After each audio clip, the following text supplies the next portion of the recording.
लु हाम्रो गोर्खा रेजिमेन्टको बारेमा तपाईँले एउटा केही इतिहास हुन त म आर्मी त होइन तर आर्मी सन्तानमा हुर्केको बढेको आर्मीको इतिहास म जान्दछु। मेरो दाजु पनि आर्मीमै हुनुहुन्थ्यो है। हजुर आर्मी खानदानमै एउटा हुर्केको हुनाले भनिन्छ नि भाइ, हामीले जिआरहरू भन्छ, जिआर भाइहरू अहिले पैसा कमाउनेपट्टि गयो आर्मी पनि।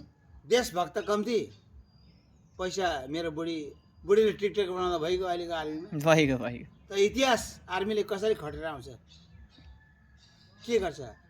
जिआर भनिन्छ नि गोर्खा राइफल, हजुर त्यो हाम्रो इन्डियामा सुनिँदैछ। हामी एउटा नर्मल्ली सिम्पल्ली सुन्दा 5 GR 7 GR 9 GR 11 GR भन्ने सुनिन्छ नि। हजुर हजुर 1 2 3 4 GR कहाँ गयो यो कसैलाई थाहा छ?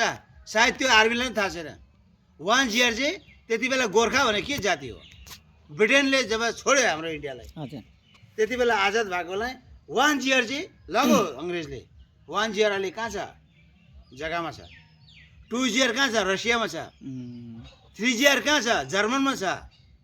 4 GR त्यस्तै विदेशमा छ सबै जिआर। जिआर 5 देखि मात्रै इन्डियामा छ अहिले। अच्छा अच्छा असली जिआरको मूल मुटु उनीहरूले पक्रियो। हाम्रो जाति यति लडाकु जाति हो नि गोर्खा, त्यो असली हो। 5 GR देखि हामी इन्डियामा हामी सोच्दैछौँ। गोर्खाको खोइ 1 2 3 4 खोइ, त्यो चाहिँ बाहिर छ, बाहिर थर्काइरहेछ। गोर्खा फौजले विदेश थर्काइरहेछ। त्यो विदेशले नि त्यो गोर्खाको दमले बाँच्दैछ। मेन असली जिआर चाहिँ माथि गएको छ भाइ। कृष्ण भाइ, गफको कुरा हो यो, हजुर, गाउँले गफ हो हजुर है। त्यो बारेमा कुनै कुरोको जानकारी हुनु जरुरी छ। इतिहास हुनुपर्छ, इतिहास इतिहास जान्नु हुनुपर्छ जरुरी छ। र पढे भन्दैमा होइन, धेरै कुरोको इतिहास हो। हो तर इतिहास खायो अहिले मोबाइलले भाइ। खायो खायो सबै कुरो मोबाइलले चिठी पत्र खायो, घडी खायो। खायो। घडी चाहिएन अहिले, टाइम त्यही छ। मोबाइलले धेरै कुरो खायो, तर त्यो हाम्रो मेमोरी पनि खाँदैछ है। खाँदैछ। मेमोरी लस हुन दिनु हुँदैन। हो हाम्रो छ है।